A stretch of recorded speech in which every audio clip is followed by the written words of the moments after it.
إن يومكم هذا يوم عظيم ومن ينهو العظيم وعرفه قال النبي صلى الله عليه وسلم وإن لم يبدأ حدث يعرف قبل الخطبة وإذا صعد الخطيب على المنبر فاسمها وغيرها من جميع الأدهى رحمه الله فاسمها وغيرها من جميع الأدهى رحمه الله فاسمها وغيرها من جميع الأدهى رحمه الله لعلكم ترحمون.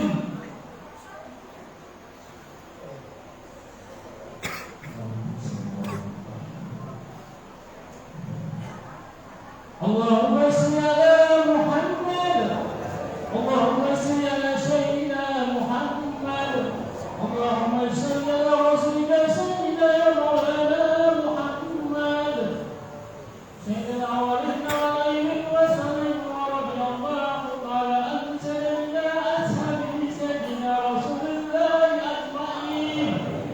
بسم الله الرحمن الرحيم.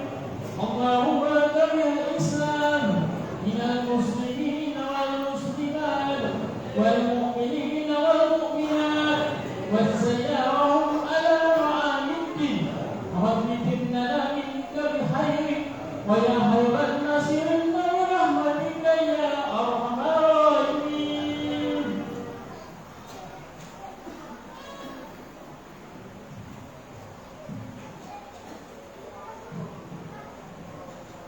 Assalamualaikum warahmatullahi wabarakatuh.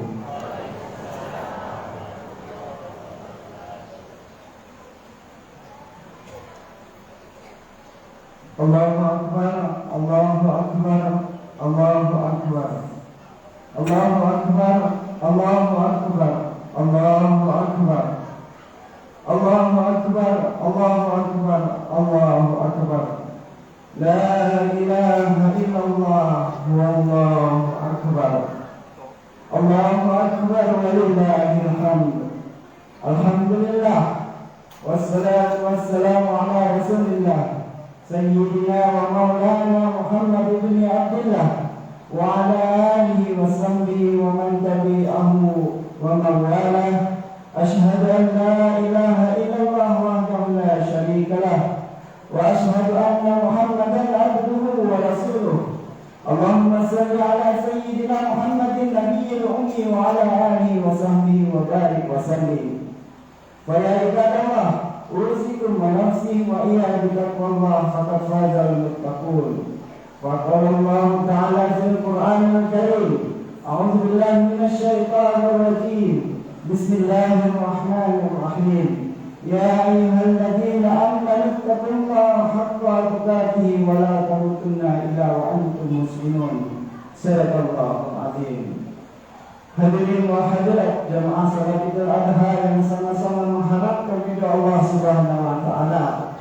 Puji dan syukur kehadirat Allah Subhanahu wa taala atas berkat rahmat-Nya lah kita semua dapat berkumpul di Masjid Jami' As-Sadiqin yang kita cintai ini untuk menunaikan ibadah salat Idul Adha dan mendengarkan khutbah Idul Adha. Kabullah salawat serta salam kita haturkan kepada junjungan kita, Nabi besar kita, Nabi Muhammad sallallahu alaihi wasallam. Semoga kita semua dan keluarga besar kita yang hadir maupun yang berhalangan hadir bersama-sama kita di sini dan seluruh masyarakat desa Sungai Ayat 1 ini mendapatkan syafaat dari beliau di yaumil akhir nanti. Amin ya rabbal alamin. Dari kesempatan yang mulia ini, dari mimbar agung ini, khatib sampaikan wasiat takwa kepada diri khatib pribadi dan jamaah sekalian untuk terus meningkatkan kualitas ketakwaan kepada Allah Subhanahu wa taala. Takwa dalam arti sebenar-benarnya takwa, yaitu semata-mata hanya takut kepada Allah dengan menjalankan segala perintahnya dan menjauhi segala larangannya. Dengan begitu, semoga kelak kita diselamatkan di Amin ya rabbal alamin. Hari ini 10 Zulhijjah 1444 Hijriah bertepatan pada hari Kamis tanggal 29 Juni 2023 Masehi. Khatib akan mengutip tema khutbah Idul Adha yang berjudul 3 pelajaran penting di balik kisah Nabi Ibrahim alaihi salam. Allahu Akbar, Allahu Akbar, Allahu Akbar, walillahil hamd. Alhamdulillah, segala puji bagi Allah Subhanahu wa taala. Kita masih diberikan kesempatan oleh Allah bertemu lagi kita dengan salah satu hari yang sangat bersejarah dalam Islam, yaitu Hari Raya Idul Adha atau yang disebut dengan Hari Raya Idul Kurban. Mudah-mudahan siapapun yang melaksanakan salat Idul Adha pada pagi hari ini, seluruh dosa dan kesalahan kita diampuni oleh Allah Subhanahu wa taala. Semoga siapapun yang melaksanakan salat Idul Adha pada pagi hari ini, semoga Allah berikan umur yang barokah, rezeki yang lapang, anak yang soleh soleha, yang sakit-sakit disembuhkan sakitnya oleh Allah Subhanahu wa taala, diberikan umur yang bermanfaat bagi agama, bangsa dan umat manusia. Amin ya rabbal alamin. Hadirin wa hadirat jemaah salat Idul Adha rahimakumullah. Pagi ini bahkan mungkin mulai tadi malam ketika takbir berdoa bersalut-salutan, mungkin ada di antara kita yang terbayang orang-orang yang pernah berkesan dalam hidup kita. Karena kita lahir ke dunia ini bukan tanpa sebab. Kita lahir ke dunia Allah ini, kita lahir dari bayi seorang ibu. 9 bulan 10 hari kita menumpang di dalam perutnya, bersimbah darah meregang nyawa dilahirkannya kita. Bahkan tidak jarang perempuan atau ibu-ibu yang wafat ketika melahirkan anaknya. Andai kata hari ini ibu kita masih ada di dekat kita, dapatlah kita cium tangannya, dapatlah kita peluk tubuhnya yang rapuh. Tapi mungkin sebagian di antara kita, ibu kita sudah lama mendahului kita. Tidak ada yang bisa kita ucapkan hari ini untuk mereka, untuk beliau, kecuali Rabbil firli wal walidayya warhamhuma kama rabbayani shaghira. Begitu juga dengan ayah kita. Dia yang menjadi tulang punggung keluarga, dikerahkan seluruh tenaganya mencari nafkah rezeki yang halal, dikhususkannya hidupnya untuk anak-anaknya demi buah hati belahan jiwa. Andai kata hari ini keduanya ayah kita, ibu kita masih ada, dapatkah kita peluk tubuhnya yang rapuh itu? Tapi mungkin sebagian di antara kita, ayah kita, ibu kita sudah mendahului kita. Tidak ada yang bisa kita ucapkan kecuali Rabbana ighfir lana dzunubana, ampunilah seluruh dosa dan kesalahan kami ya Allah, wa li walidina, dan dosa kedua ibu bapa kami, warhamhuma, sayangilah mereka berdua ya Allah, sayangilah mereka berdua ya Allah, kama rabbayana shaghira, sebagaimana mereka telah memberikan kasih sayangnya, peluk ciumnya ketika kami masih kecil ya Allah. Lalu dalam kesedihan, tidak ada yang dapat mengusir itu semua. Tidak ada yang dapat menghilangkan dada kita yang sempit ketika rindu kepada kedua orang tua kita, kecuali dengan lafaz Allahu Akbar, Allahu Akbar, Allahu Akbar. Besar kesedihan kami ya Allah, tapi lebih besar lagi kasih sayangmu ya Allah. Sempit rasa dada kami ya Allah, tapi tidak ada yang bisa melapangkannya kecuali hanya Engkau saja ya Allah. Kesempitan pikiran, kesempitan hati, tidak ada yang bisa melapangkannya kecuali kalimat Allahu Akbar, Allahu Akbar, Allahu Akbar, walillahil hamd. Dalam barisan takbir, semuanya menjadi larut, semuanya menjadi bening, semuanya menjadi bersih ketika semuanya kita serahkan kepada Allah Subhanahu wa taala. Allahu Akbar, Allahu Akbar, Allahu Akbar, walillahil hamd. Hadirin wa hadirat jemaah salat Idul Adha rahimakumullah. Di hari baik ini, di bulan yang baik ini, jika memang betul kita cinta kepada kedua orang tua kita, apa yang bisa kita balaskan untuk mereka keduanya itu? Bagi yang mampu punya harta berkurban, berkurbanlah atas nama mereka.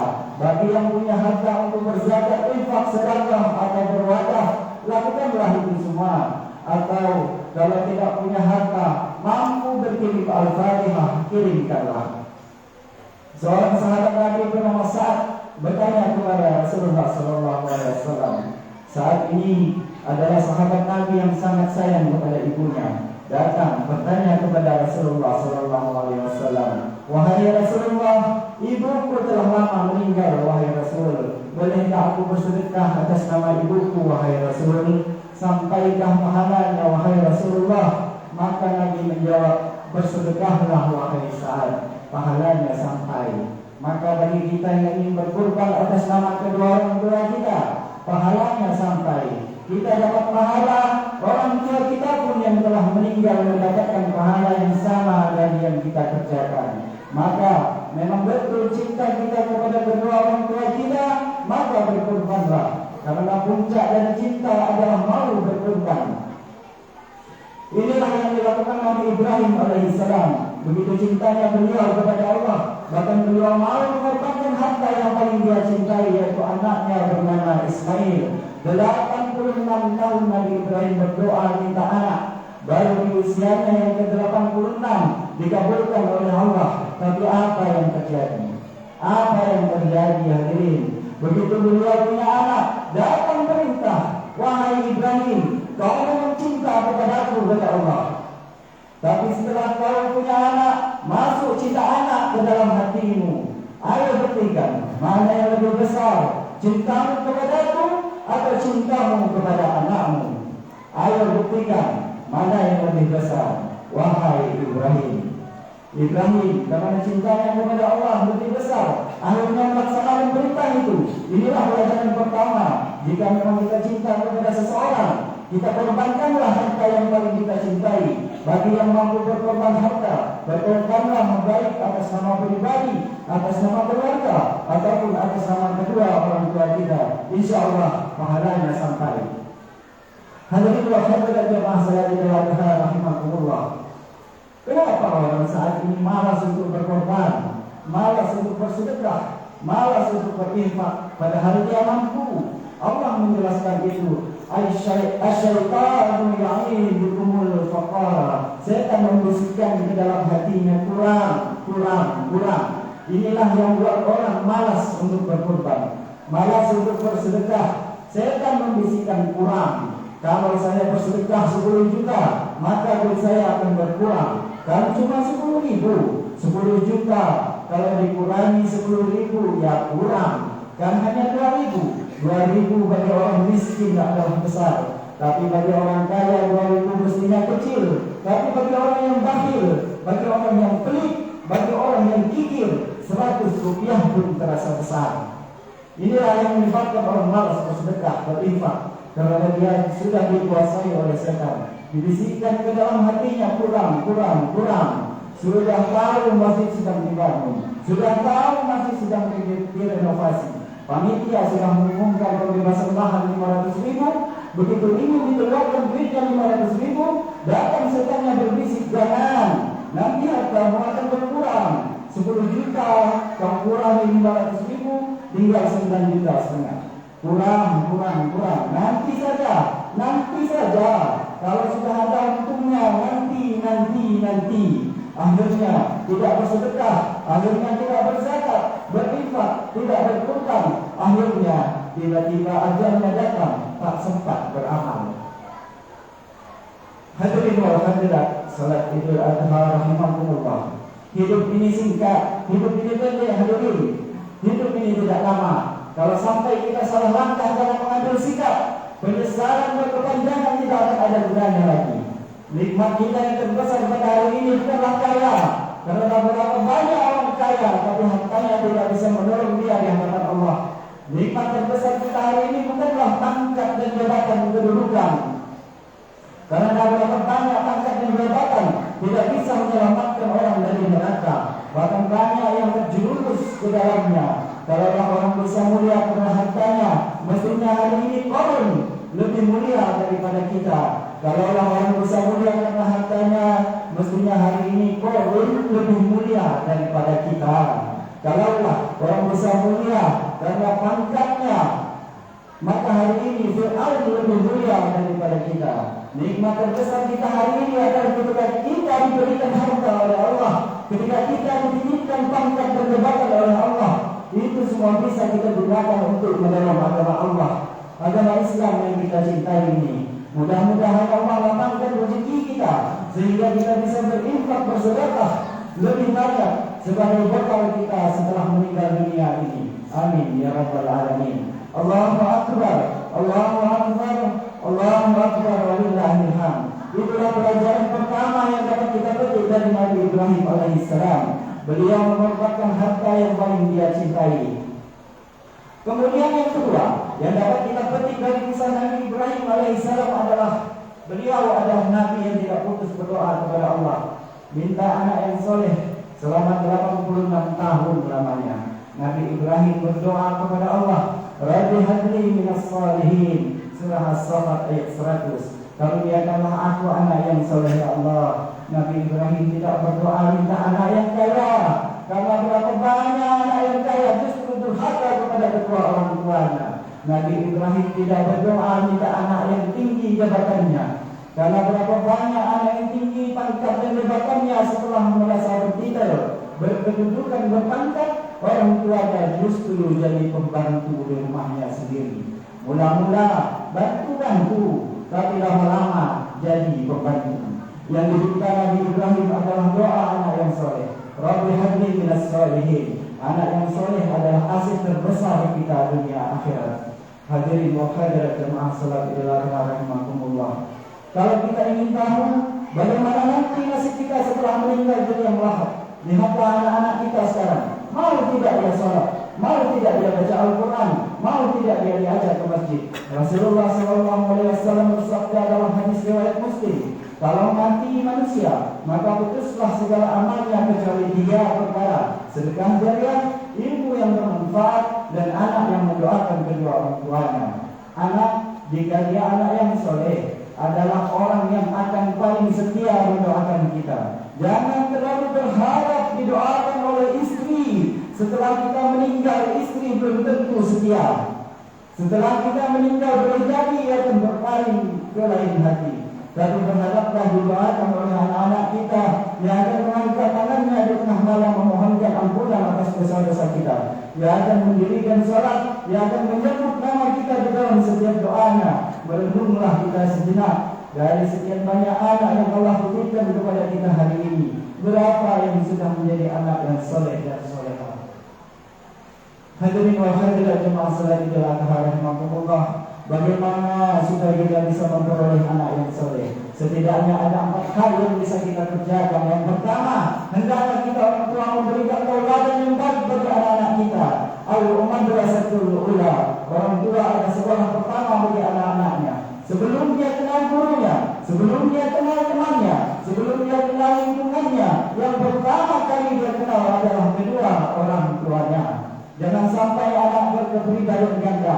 Di sekolah diajarkan sholat tak jaga guru, tapi di rumah orang tua tidak sholat. Di sekolah diajarkan anak perempuan pakai jilbab, tapi justru ibunya keluar rumah tidak berjilbab. Akhirnya anak berkepribadian ganda. Di sekolah diajarkan membuang sampah pada tempatnya, tapi kita orang tua justru membuang sampah di sembarang tempat. Katanya sekolah tinggi, katanya berpendidikan tinggi, tapi membuang sampah seperti orang yang tidak bersekolah. Na'udzubillah summa na'udzubillah. Hadirin wal hadirat jamaah salat idul adha rahimakumullah. Berikan contoh yang baik jika ingin anak kita menjadi anak yang soleh dan soleha. Yang kedua, berikan anak kita rezeki yang halal. Jangan sampai ia diberikan rezeki yang haram, karena jika sempat rezeki yang haram dimakannya, duit hasil nipu orang, menzalimi orang, korupsi, curang dalam timbangan, disuapkan ke dalam perut anak, menimbulkan sikap keras bagi yang memakannya. Maka jika ada anak kita susah disuruh sholat, berenunglah kita, jangan-jangan makanan yang kita berikan makanan yang haram. Dan yang ketiga, jika ingin anak kita soleh dan soleha, berikan dia pendidikan agama sejak ini. Jangan menunggu anak sudah rusak baru mau dimasukkan ke sekolah agama, baru mau dimasukkan ke pondok-pondok pesantren. Kita ini kadang munafik. Anak yang pintar masuk SMK favorit, anak yang kuat hafalannya masuk ke SMA model, malah yang masuk pesantren yang nakal-nakal saja. Kenapa kita begitu? Justru seharusnya anak yang pintar, yang kuat hafalannya, itu yang seharusnya masuk pondok pesantren. karena dia akan menghafal Al-Quran, dia akan menghafal hadis, dia akan belajar kitab yang telah pahalanya akan kita petik untuk kita semua. Kemudian yang keempat, jika kita ingin punya anak yang soleh dan soleha, jangan lupa doakan dia minimal setiap sholat kita yang 5 waktu. Doanya bisa doa dari Nabi Ibrahim surah As-Saffat ayat 100, Rabbi habli minas salihin, atau bisa juga doanya Nabi Zakaria surah Ali Imran ayat 38, Rabbi habli min ladunka dzurriyyatan thayyibatan innaka sami'ud du'a, atau doa Ibadur Rahman surah Al-Furqan ayat 74, Rabbana hab lana min azwajina wa dzurriyyatina qurrata a'yunin waj'alna lil muttaqina imama. Mudah-mudahan Allah karuniakan kita anak-anak yang soleh dan solehah. Amin ya rabbal alamin. Hadirin wa hadirat jemaah salat rahimakumullah. Yang ketiga yang dapat kita petik dari Nabi Ibrahim alaihissalam adalah beliau adalah nabi yang lulus melewati berbagai macam ujian dari Allah Subhanahu wa taala. Diuji dengan ayahnya sendiri yang kafir tidak beriman azal. Beliau lulus. Diuji dengan penguasa yang zalim Namrud, bahkan dibakar hidup-hidup. Beliau juga lulus. Diuji dengan tidak punya anak 86 tahun. Beliau juga lulus. Bahkan ketika diperintahkan untuk disembelih anaknya Ismail, anak yang cuma satu-satunya yang sudah lama diharapkan, justru diperintahkan oleh Allah untuk disembelih. Itu pun juga dilaksanakan oleh Nabi Ibrahim alaihissalam. Allahu Akbar, Allahu Akbar, Allahu Akbar, walillahil hamd.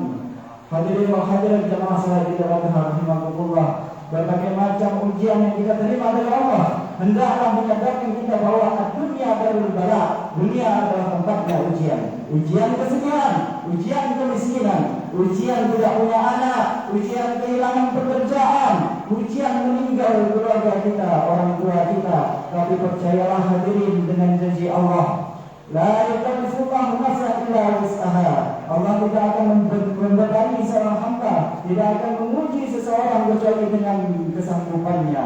Maka orang yang beriman, apapun ujian yang ditimpa yang diterima oleh dirinya, tidak akan keluar satu kata, satu ucapan pun yang mencaci maki menimpa serapah Allah. Orang yang beriman akan berkata, Rabbi tubillahi Rabbah, kami ridha ya Allah, kami pasrah ya Allah. Maka orang yang sabar dapat kabar gembira dari Allah. Wa basyirus sabirin, berikan kabar gembira kepada orang-orang yang sabar. Siapa orang yang sabar itu? Allazi idza asabatkum musibah qalu inna lillahi wa inna ilaihi raji'un. Yaitu apabila orang yang ditimpa musibah, kesusahan, kesulitan, ia berkata, kami ini milik Allah dan kepada Allah lah kami kembali. Seperti mayat dia yang dimandikan oleh orang yang hidup, mau digeser ke kanan, digeser ke kiri, dia pasrah. Semuanya adalah kehendak Allah Subhanahu wa taala. Perlu diingat hadirin bahwa ujian Allah tidak selalu yang tidak mengenakkan, tidak selalu yang sulit. Allah Subhanahu wa taala berfirman, kami akan coba, kami pasti akan menguji kamu dengan yang baik dan dengan yang tidak baik, dengan yang enak dan dengan yang tidak enak, dengan yang menyenangkan dan dengan yang tidak menyenangkan. Bukan hanya sakit ujian, sehat juga cobaan. Bukan hanya miskin ujian, kaya itu pun cobaan. Kebanyakan kita menganggap yang namanya ujian itu yang tidak enak saja.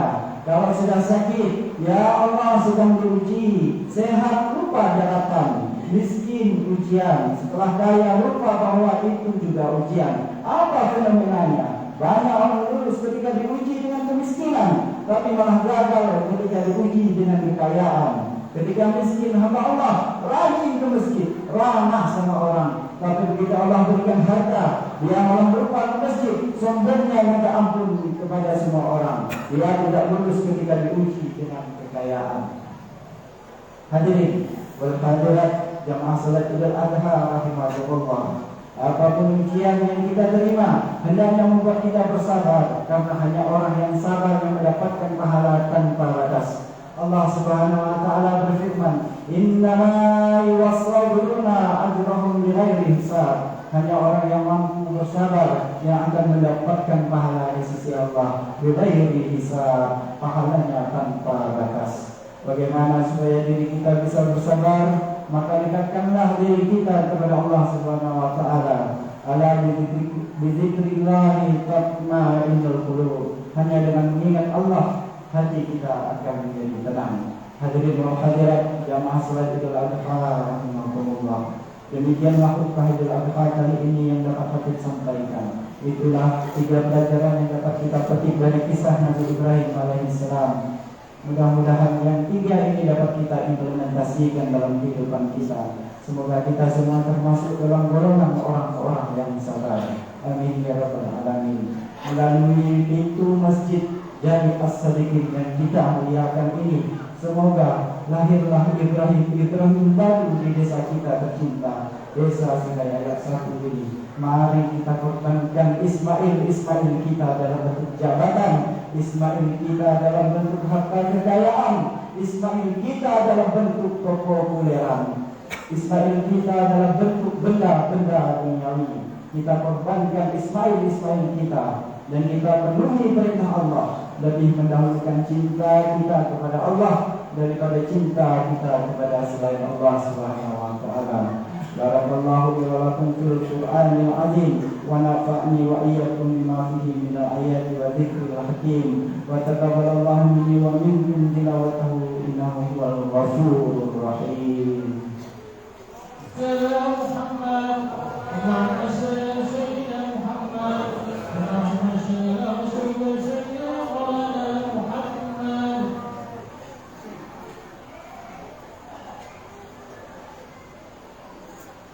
Allahu akbar, Allahu akbar, Allahu akbar, Allahu akbar, Allahu akbar, Allahu akbar, Allahu akbar walillahil hamd.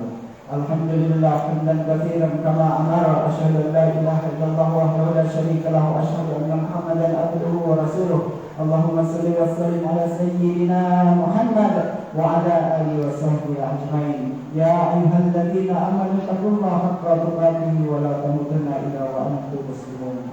Hadirin wa hadirat yang dimuliakan Allah Subhanahu wa taala, marilah kita bersama-sama menengadahkan kedua telapak tangan kita sembari menundukkan kepala bermunajat kepada Allah Subhanahu wa taala.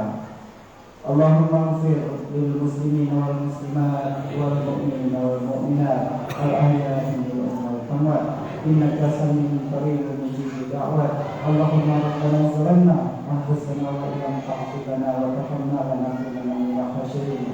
Ya Allah, dengan sepenuh perasaan dan harapan, dengan segala kerendahan dan kelemahan, di keagungan hari raya Idul Adha ini kami mengharap kepadamu ya Allah. Ya Allah, kalau selama ini lebih banyak marah kami dari sabar kami, lebih banyak keluhan kami daripada syukur kami, lebih banyak lalai kami dari ingat kami, tunjukkanlah kami jalan yang lurus ya Allah. Yang apabila kami berpijak ke atasnya, janganlah engkau sesatkan kami untuk selamanya ya Allah. Ya Allah, ampunilah walau sebanyak apapun dosa dan kesalahan kami ya Allah. Ampunilah aib yang telah masa lalu kami ya Allah. Ampunilah juga dosa kedua orang tua kami. Sayangilah mereka sebagaimana mereka sayang kepada kami sejak kecil ya Allah. Ya Allah, berapa kali orang tua kami tidak nyenyak tidurnya karena tangis kami ya Allah. Berapa kali orang tua kami merasakan sakit yang luar biasa karena sakit kami ya Allah. Berapa kali makanan hampir disuapnya tidak jadi karena tangis kami ya Allah. Ya Allah, begitu banyak jasa kedua orang tua kami tidak dapat kami balasnya ya Allah, kecuali hanya berdoa untuk mereka ya Allah. Rabbana ighfir lana dzunubana wa liwalidina warhamhuma kama rabbayana. Ya Allah, kalau hari ini kedua orang tua kami masih ada, panjangkan umurnya ya Allah, panjangkan umur taat mereka ya Allah, sehatkan badannya ya Allah, jadikan umur kami yang tersisa ini bisa membahagiakan hati kedua ibu bapa kami ya Allah. Ya Allah, jika kedua orang tua kami hari ini telah tiada, ampunilah seluruh dosa dan kesalahannya ya Allah. Engkau terima seluruh amalnya, amal baiknya ya Allah. Engkau lipat gandakan pahalanya ya Allah, lapangkan kuburnya ya Allah, serta tempatkanlah kedua orang tua kami di sisimu yang mulia ya Allah ya Rabbal Alamin. Duhai Allah yang Maha mendengar Semakin hari umur kami semakin sedikit ya Allah, ajal kami pasti semakin dekat. Berikan kami kesempatan untuk bertaubat, taubatan nasuha ya Allah. Ya Allah, jangan cabut nyawa kami sebelum kami taubatan nasuha ya Allah. Ya Allah, jangan izinkan kami meninggalkan dunia ini ya Allah, kecuali di akhir hayat kami mengucapkan la ilaha illallah Muhammadur Rasulullah. Jadi anak cucu keturunan kami, anak cucu keturunan yang saleh dan salehah ya Allah. Ya Allah, kami mohon kepadamu ya Allah, istajib doa-ana, istajib doa-ana, istajib doa-ana ya Allah. Kabulkan doa kami ya Allah, kabulkanlah doa kami ya Allah, kabulkanlah doa kami. Innaka antas samiul alim. Engkau maha mendengar lagi maha mengetahui. Wa tub alaina innaka antat tawwabur rahim. Rabbana atina fid dunya hasanah wa fil akhirati hasanah wa qina adzabannar. Ibadallah, innallaha ya'muru bil 'adli wal ihsani wa ita'i dzil qurba wa yanha 'anil fahsya'i wal munkari wal baghi ya'idukum la'allakum tadhakkarun. Fadhkurullaha al-'azim yadhkurkum wa la dzikrullahi akbar. Wassalamualaikum warahmatullahi wabarakatuh.